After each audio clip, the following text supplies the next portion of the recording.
Mirror, mirror on the wall, who's the baldest of them all?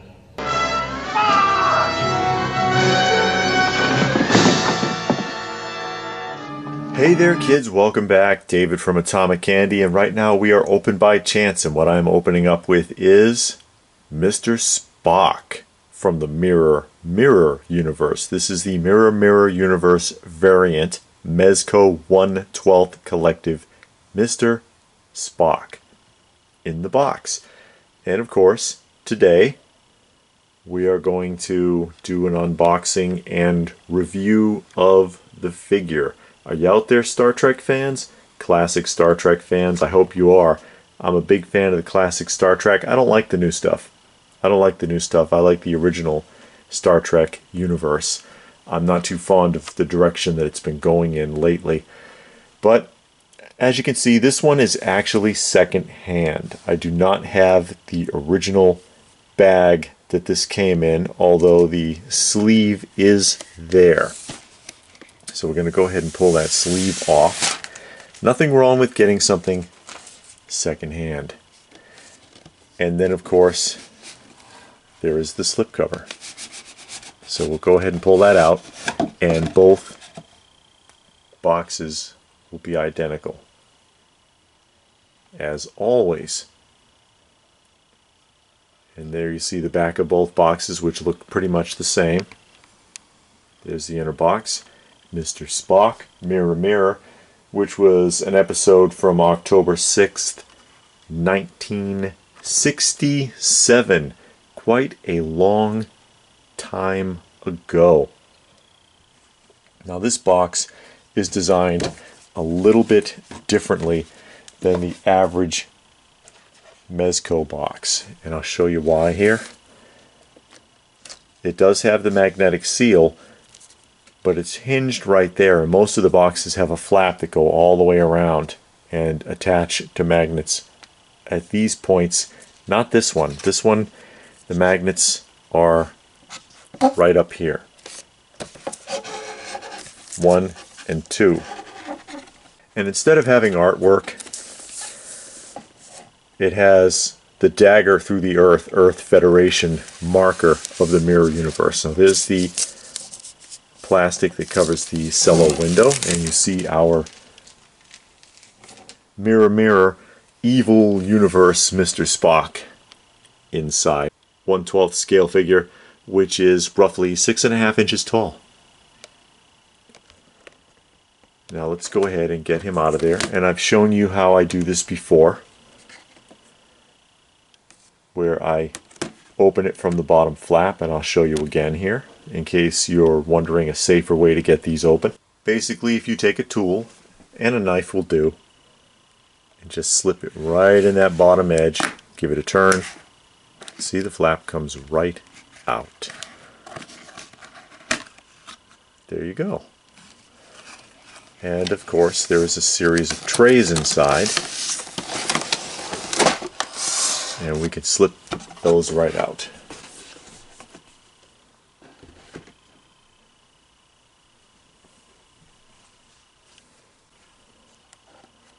Here's our Mirror, Mr. Spock. And the funny thing about the Mirror episode, of course, if you're familiar with it, if you're not, most of you probably are, that was the episode, I'll pull the bottom tray first, where the Enterprise crew, oh, the extra tray didn't come out, there it is, because it's a double tray on the bottom end, went sideways into another dimension where everyone there was pretty much an evil doppelganger. There's the stand, silica gel, and the ever popular Mezco 1/12 collective Ziploc bag. And so everybody was like a violent counterpart of the crew members, except Mr. Spock was still kind of Mr. Spock. Yes, of course. The entire landing party. Captain, stand over there.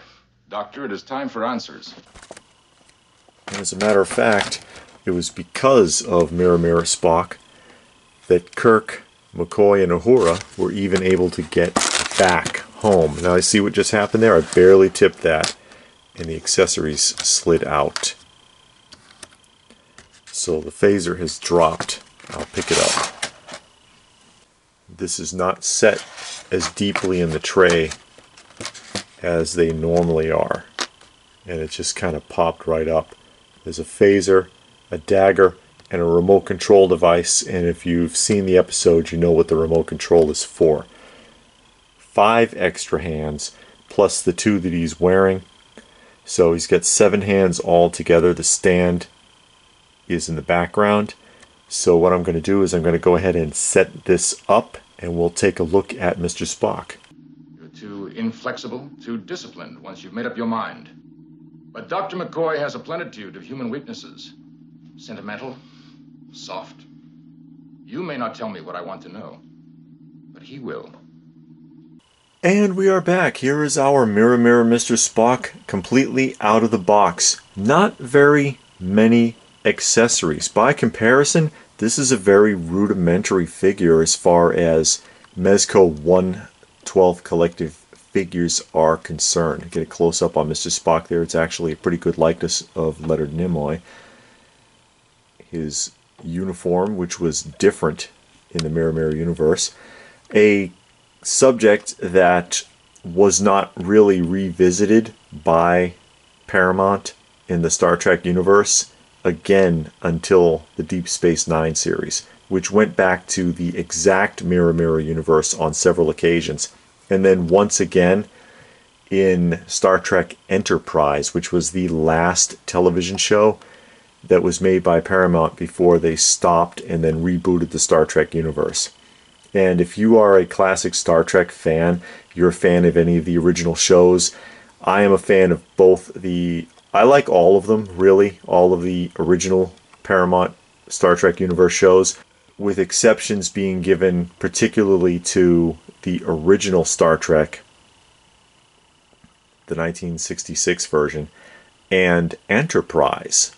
Enterprise, I think, is a hidden gem in that series, because Enterprise actually explains a lot of things that occurred throughout the Star Trek universe, because all of it was tied together. It was Star Trek, then the Star Trek films based on the original cast, then it was the Next Generation, then Deep Space Nine, then Next Generation films, and then Voyager, and then Enterprise. All of those, there's things that occur that don't quite fit, but Enterprise, being the prequel to the 1966 Star Trek series, explains everything and ties it together. Stuff that you never understood in the original series. Let's take a look at some of his accessories here. For example, why it is that in the original Star Trek, the Klingons look human, but then when you get to Star Trek The Next Generation, they don't look like humans anymore. They look like something else. That is explained in great detail in Enterprise. How come that is? Because it was brought up once in Deep Space Nine, and Worf said that is just something that we do not talk about. There's his arm for securing the figure. Right now he's standing on the peg because all of those stands come with a peg. Only 5 hands, and none of them are the classic live long and prosper Spock hands, actually. But he's got the 5 additional hands, including the 2 more fists that he currently has. A gripping hand probably for the knife or the tool, the remote control that he has, a sort of a phaser trigger hand, the classic Spock like Vulcan nerve pinch hand. Or no, I think these two go together, actually. I think those two go together, like gripping or wrestling hands, sort of, don't they look like? And then that would be the nerve pinch hand, I think. That one. Although it looks very similar to this one, there is slight differences in the finger articulation, where you see the one finger is sort of bent down like he's grasping almost. So I'm pretty sure that that's the nerve pinch hand, and that those two are grappling or wrestling style hands. And then the favorite piece of a lot of Mezco 112 collectors, the Ziploc bag that says 112 on it to put all the accessories in. Again, not too many accessories with this one. There are like 5 basic action figures that have been made by Mezco for Star Trek. Kirk, Spock, and Sulu in the classic uniforms.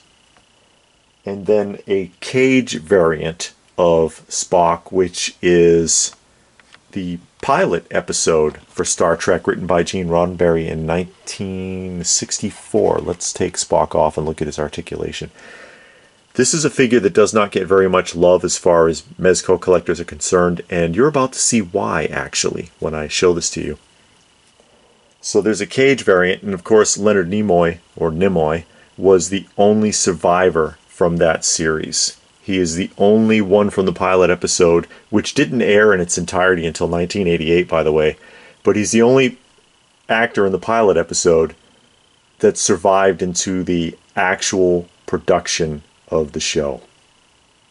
So let's take a look at his articulation. And obviously the 5th figure is this one, the Mirror Mirror Universe. Now he's wearing like a shirt under here, but if you look closely you can see that it's really not a shirt. I'm gonna give you a peek. You see his skin under there? Instead of putting a shirt on him under this jacket, they just kind of put an ascot around his neck and stitched it in there, because the clothes are not going to come off unless you tear them. They're attached to the figure, so they kind of cheated there with putting the ascot instead of an actual shirt underneath. Regular articulation, there's typically about 30 to 32 points of articulation with these figures. He's got good arm movement and rotation. Very good head tilt and movement. This is the only head that he comes with. That's right, one head for Spock, unfortunately. Good hip placement. There's a loop on his belt for the tool or for the knife. Most likely the knife goes there. Now, here's why this figure doesn't get very much love. You see the thigh-high leather boots that he's wearing? Completely obstruct the knee articulation. That's about as far as you are going to get, like a basic gait of a walk like that. If you bend it any further than this, you risk actually tearing the boots. They will not allow you to bend the knees of the figure. Also, the boots obstruct the ankle movement. You can turn them, but as far as going up or down, you see this very limited range, or pivot. It just does not want to move. And I've actually heard complaints about people accidentally breaking these ankles trying to get them to move. So really don't mess with that too much. Because of these reasons, your Mezco 112 Collective Mirror Mirror Spock, even though it looks like a decent figure, because of the limitations and for some people the lack of accessories, you could probably pick that up on Amazon or eBay right now for $50 or less. And as you are aware, typically Mezco 112 collective figures retail for around $80. So that's a considerable drop from the original retail price, which typically does not happen with Mezco figures. They either retain their value at around the original retail, or they go up, and some of them go up quite a bit. This one, no love. No love for Mirror Mirror Spock. So if you were interested in starting with Mezco, this might be a good one to start with, simply because it's so inexpensive right now. And, you know, it does have the potential to continue to go up. It is the Star Trek franchise. So let's get him on the stand and try him out with some of the accessories and hand articulation. Actually, let me just go ahead and do it now. I want to see how well his wrists operate. This is a problem with a lot of collectors. That was actually really simple. Sometimes these don't cooperate very well, and you have to almost force it. And of course, if you force it, see, that went in really nice. If you force it, you risk damaging the figure, risk breaking that wrist. So I can give Mr. Evil Spock, who acts just like regular Spock in the show, his phaser. Put his dagger in the loop.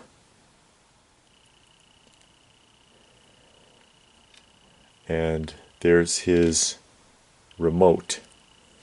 And I suppose I could give him his nerve pinch hand so that he can give someone the infamous Vulcan nerve pinch. And then he can phaser them down like a dirty dog because he's in the evil Mirror Mirror universe.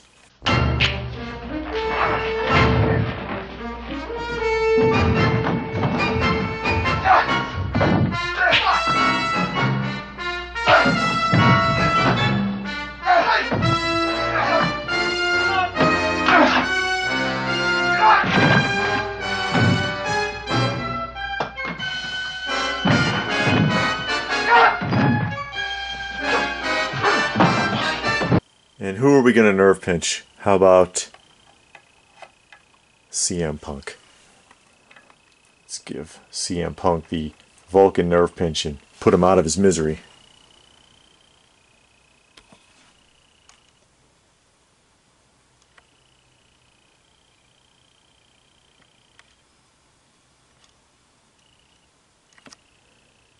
And if that doesn't work,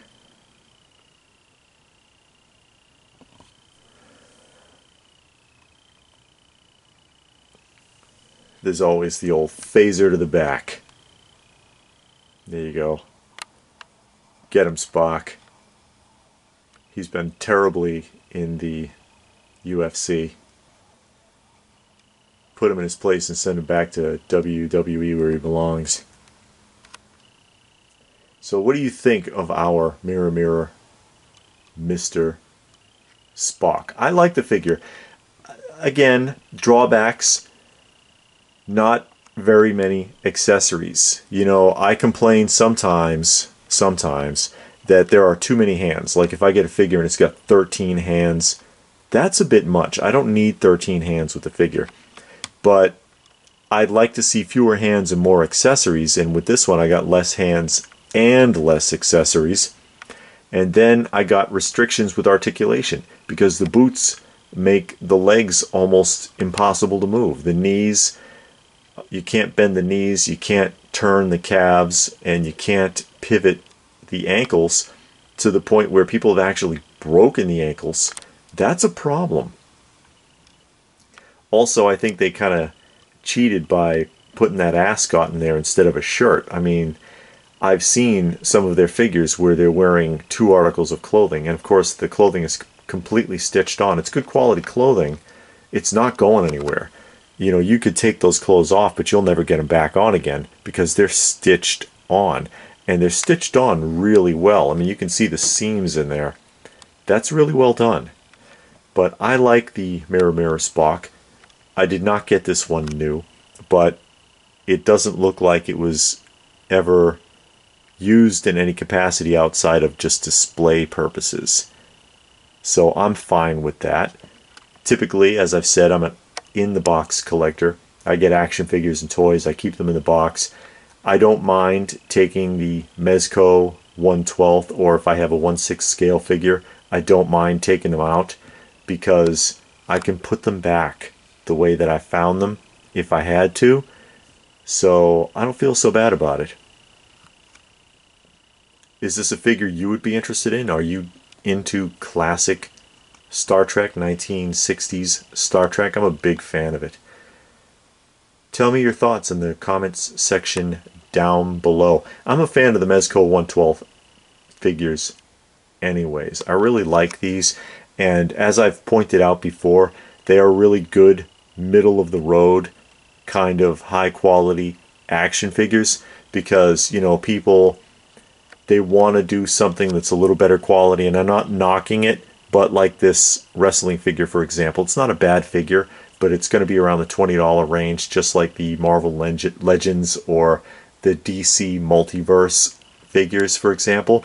They're nice figures, but sometimes you want to go a step further, and then you look at SH Figuarts or Tamashii Nations or Mezco 112 Collectives, for example, and it's a good advancement on action figure collecting without going all the way to the extreme end of it with like Hot Toys or 3-0 or something like that. Not knocking those necessarily.